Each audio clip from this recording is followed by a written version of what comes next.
Ya, jadi awalnya kembali ke tahun 2000.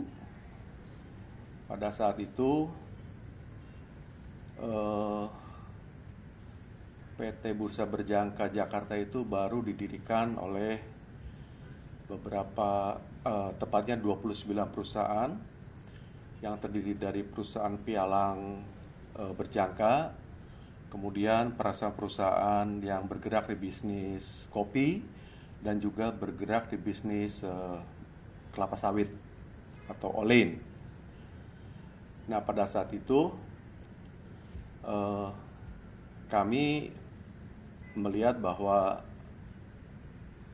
karena ini merupakan hal yang baru, saya diminta untuk menjadi salah satu kita ya dari perusahaan saya itu yang saya bekerja itu diminta untuk menjadi salah satu eh, pemegang saham. Jadi pada saat itu saya mulai mencari tahu apa dan bagaimana bursa berjangka waktu itu. Pada dasarnya pada saat itu sudah ada banyak perusahaan-perusahaan yang bergerak di bidang financial yang memperdagangkan kontrak-kontrak forex dan kontrak-kontrak indeks. Tetapi waktu itu memang belum ada rumah, belum ada rumah. Jadi saya mengikuti dari awal sekali. Sesuai dengan perkembangan waktu, pada tahun 2005 ada keputusan yang dikeluarkan oleh Badan Pengawas Perdagangan Berjangka dan Komoditi atau Bapepti bahwa transaksi bilateral atau over the counter dari valuta asing dan juga indeks saham dan juga emas itu bisa dicatatkan melalui bursa berjangka, sehingga yang tadinya itu bidang yang tidak terregulasi itu menjadi terregulasi.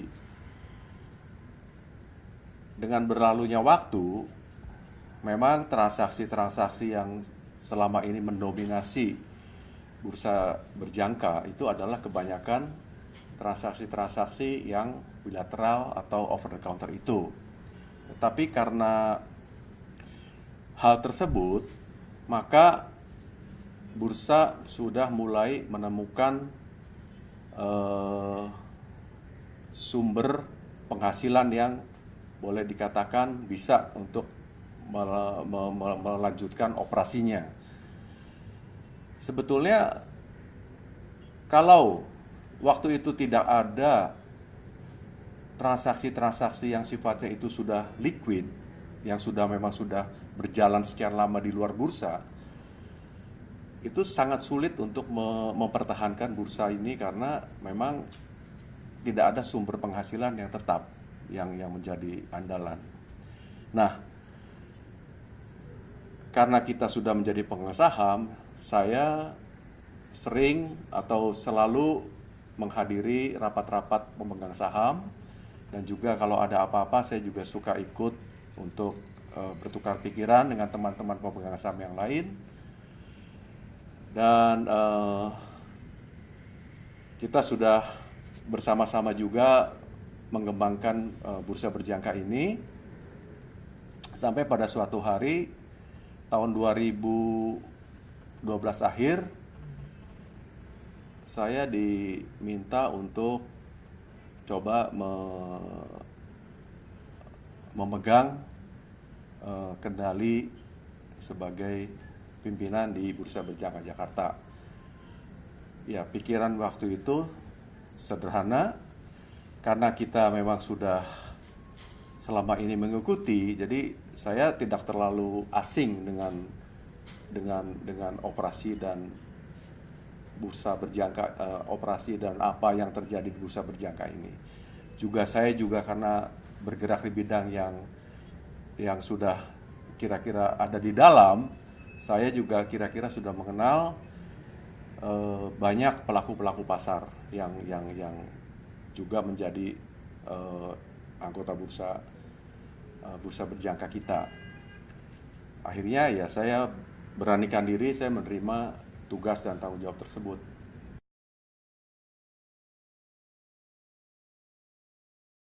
Jadi pada awal karir saya di bidang financial ini, pertama saya ini pada saat krisis ekonomi tahun 1999 ya, saya ini kebetulan diminta untuk mendirikan satu perusahaan sekuritas. Awalnya di situ. Dan karena waktu itu krisis moneter begitu hebat, membeli perusahaan sekuritas atau izin perusahaan sekuritas itu tidak terlalu susah ya. Pada saat itu boleh dibilang harganya sedang diobral lah. Jadi perusahaan tempat saya bekerja itu membeli satu izin, kemudian kita mengembangkan perusahaan di bidang sekuritas ini.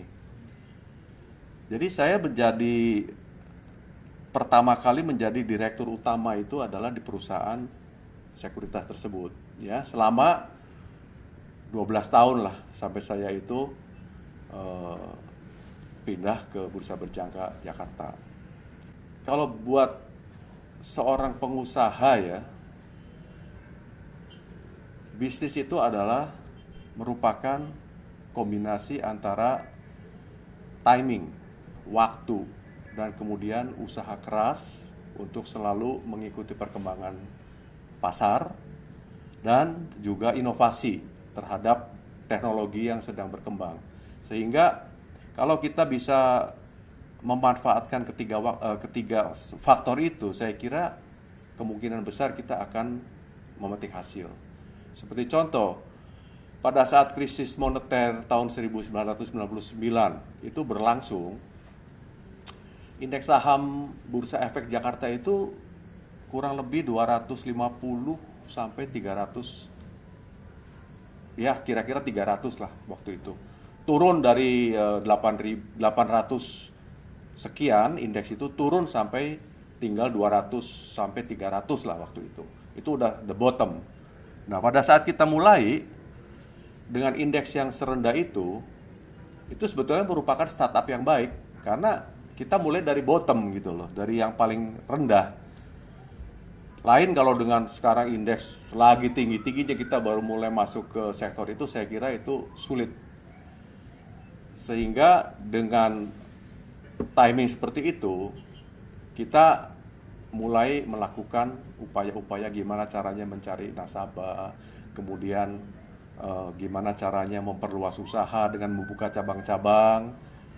Jadi waktu itu cabangnya yang kita buka itu hampir meliputi kota-kota besar yang ada di Indonesia, mulai dari Sumatera sampai Kalimantan Timur pada saat itu.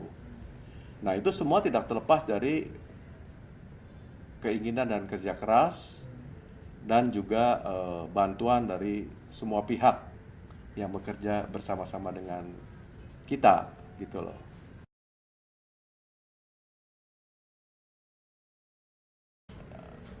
Kalau kita mau katakan di dalam mengarungi dunia apapun, entah itu dunia bisnis, dunia pekerjaan atau apapun, kita pasti akan selalu bertemu dengan rintangan. Nah, kalau buat saya prinsipnya, rintangan itu adalah merupakan suatu challenge atau tantangan. Tentu kita harus cermat melihat seperti apa sih rintangan itu. Apakah kita kalau ketemu rintangan itu langsung berhenti, atau kita akan memutar, atau kita akan menaiki untuk melewati, atau kita bahkan mendobrak rintangan tersebut. Jadi cara saya kalau kita menghadapi rintangan, kita tidak akan mengenal kata menyerah sebelum rintangan itu bisa kita atasi. Nah, itulah prinsip saya.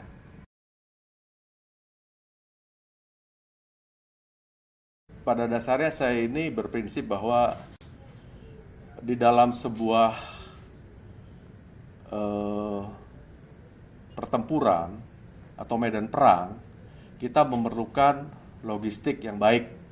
Nah, rumah tangga itu adalah logistik yang kita miliki.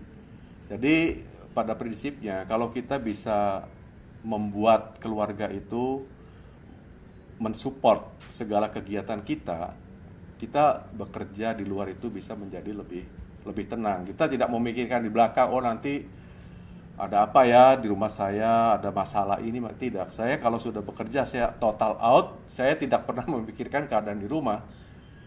Waktu yang ada, paling-paling ya kalau misalnya weekend ya, atau kita kebetulan sedang ada cuti atau bisa berlibur bersama, itu saya manfaatkan sebaik-baiknya untuk total out, menghabiskannya bersama keluarga. Dan selama bekerja, saya jarang sekali saya menelepon rumah atau menanyakan. Saya pikir no news is a good news. Jadi saya tidak pernah memikirkan hal-hal lain di luar pekerjaan. Saya tetap fokus di pekerjaan. Nah, itu caranya ya kita menyeimbangkan lah antara waktu-waktu luang kita dengan keluarga kita yang ada di rumah.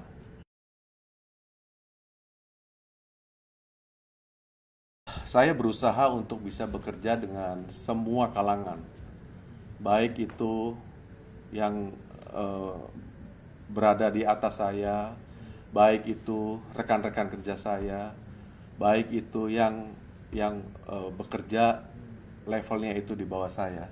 Saya berusaha untuk menyeimbangkan itu semua sehingga kita semuanya bisa harmonis dan saling support.